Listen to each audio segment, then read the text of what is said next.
Ladies and gentlemen. Moving on to our next speaker this evening, it's a real honour to introduce to you Peter Ford, former UK ambassador to Syria. Peter brings with him this evening a unique perspective to share with you, having lived and worked in Syria as a member of the Foreign Office. Peter discusses his experiences in appearing in mainstream media, and he's one of those rare people that's actually managed to get a counter-narrative heard, having appeared on the BBC and Sky. Please give a warm welcome to Peter Ford.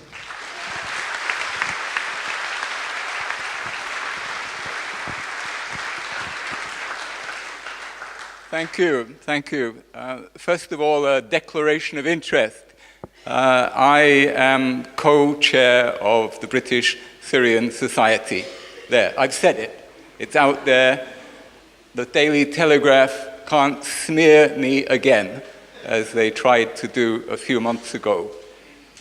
Because I had become a member of the British Syrian Society, they put in a story in their rag to the effect that the former British ambassador was on the Syrian government payroll. Fake news, a total fabrication and a smear, and I forced them to print a correction. They were clever, they have lawyers of course, so in the small print of the story they said, we have no proof that former Ambassador Ford is actually being remunerated, but we're going to go ahead and give that impression anyway.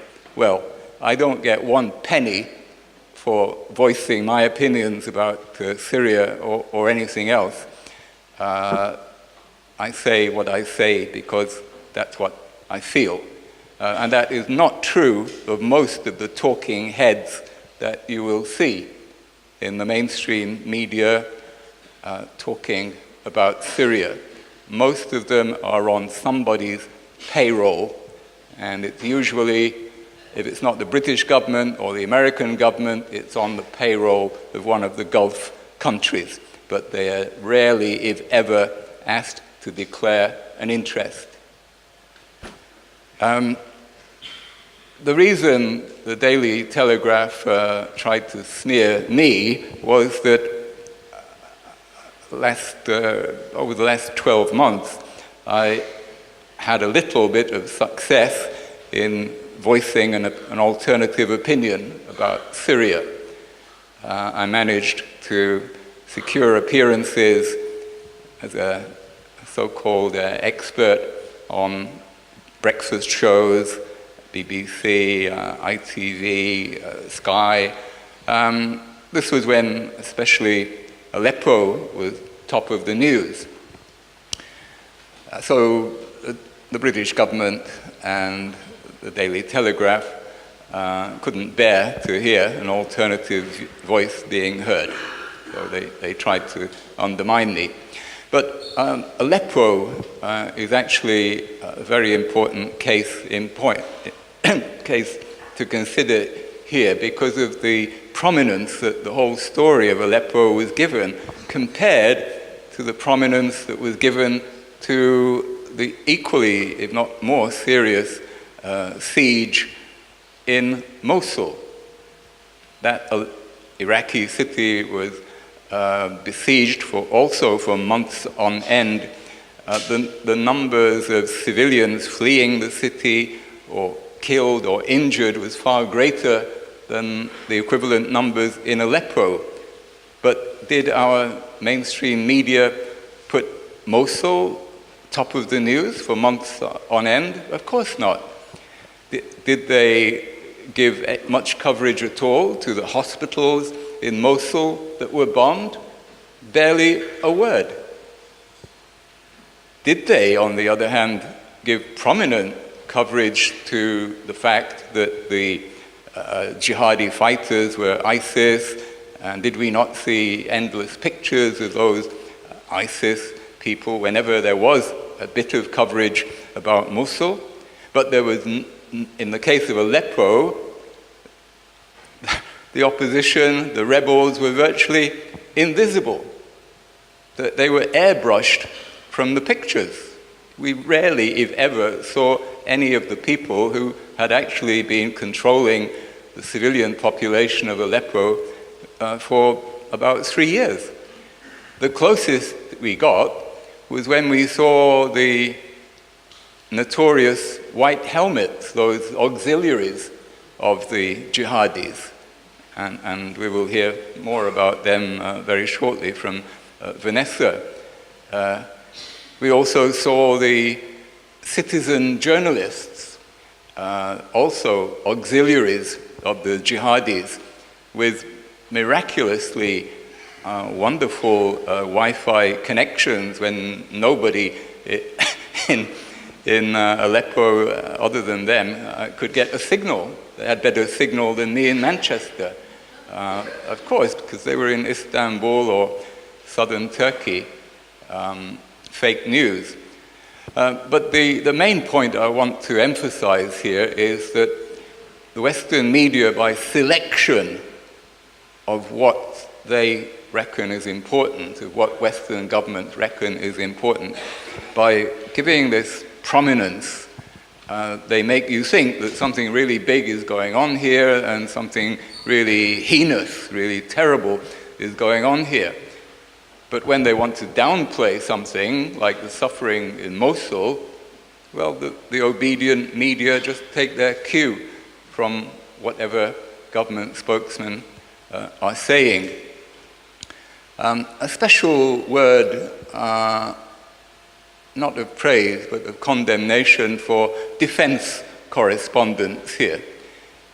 Defense correspondents are the worst of the worst, I think. First of all, what a wonderful Orwellian name, defense correspondent. It's like the Ministry of Defense, which used to be known as the War Ministry.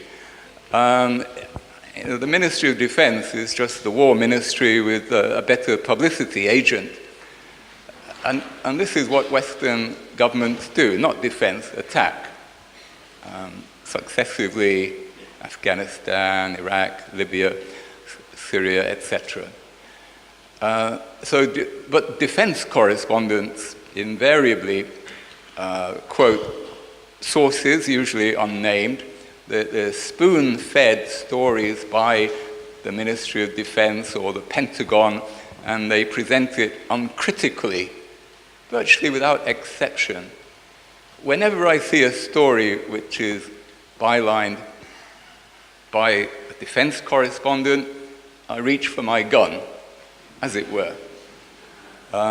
So defense correspondents, you should beware. The other, I just stressed how important the selection of subjects is by the media and the ignoring or downplaying of others. That's one of the weapons of mass deception that the mainstream media use. Another is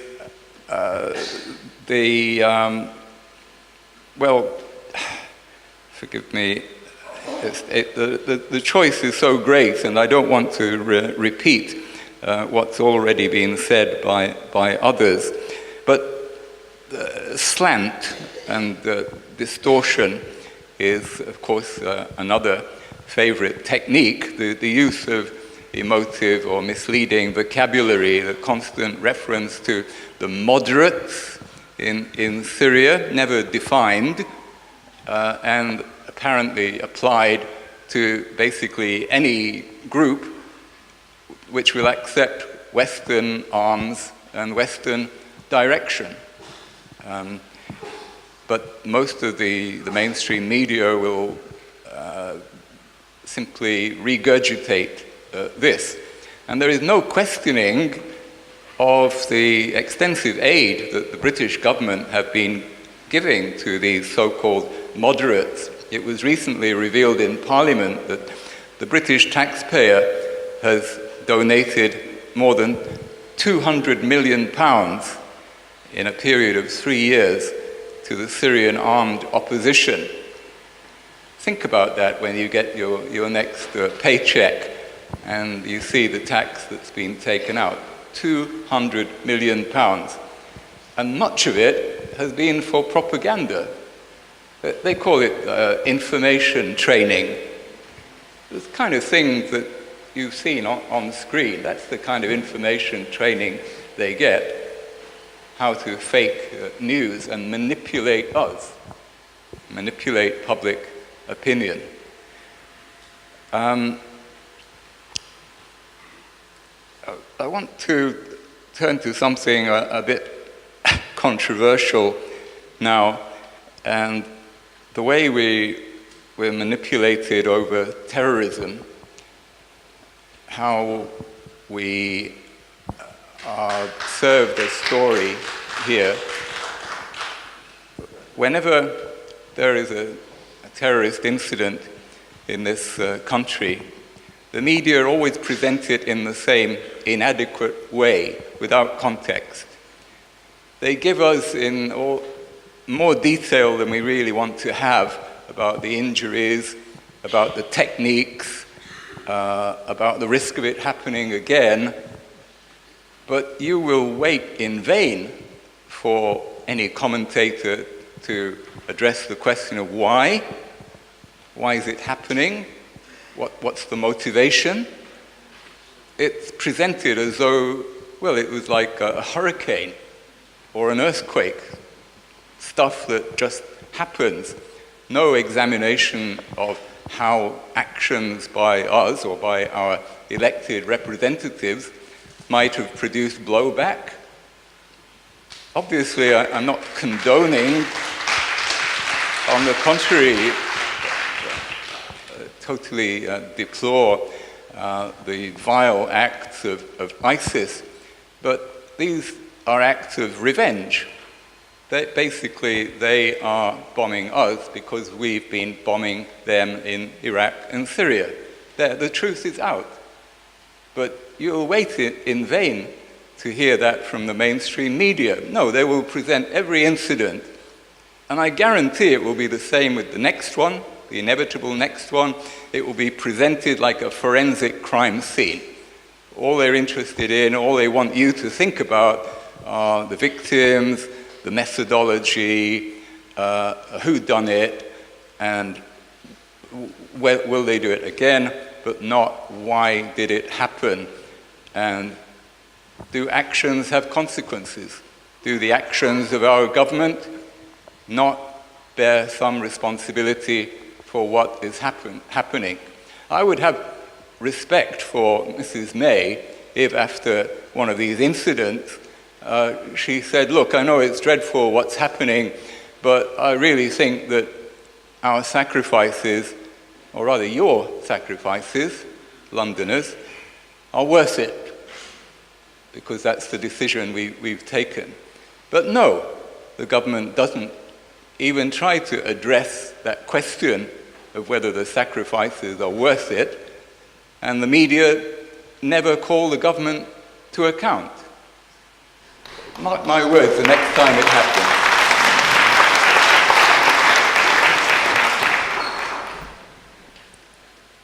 Another of the techniques used by the government and echoed by the media, which are often just an extension of the apparatus of state, is personalization, simplification. So Assad is almost invariably described as Assad the dictator, Assad the butcher, Assad who is massacring his people. It's all personalized, so nobody has to actually look at the complexities of the Syrian conflict and try to understand that at its core, this conflict is one between the forces of secularism and the forces of hardline militant Islam. No, much easier to call Assad a dictator.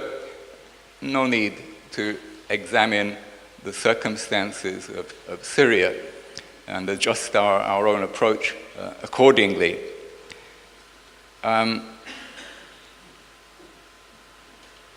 not going, time presses, so I'm going to conclude with a word of mitigation. Some in the mainstream media will say we're not giving them any credit for some of the useful stories that challenging the government that they do carry. Channel 4 has been in the van of those who have been hostile to Syria, but on Yemen, they've done a lot of good reports, and they deserve credit for that. But let's be honest here, it doesn't require great courage on the part of a journalist to attack the British government over Yemen, which is not a central issue in British public opinion or foreign policy, and it has a villain, Saudi Arabia, that almost everybody loves to hate. So it's not that courageous. To be fair, Channel 4 have recently started to be more objective in their reporting about Syria. Well, it was high time. That's all I can say. So I will conclude on a hopeful note that maybe we are beginning to see the start of slightly more balanced reporting about Syria.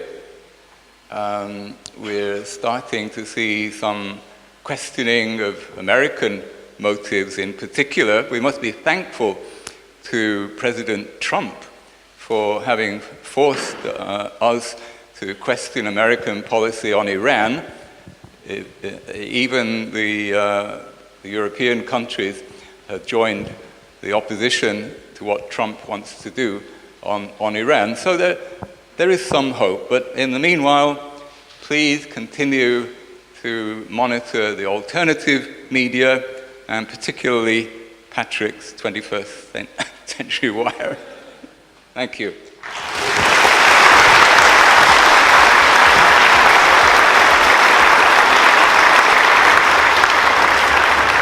Thank you very much for your chat.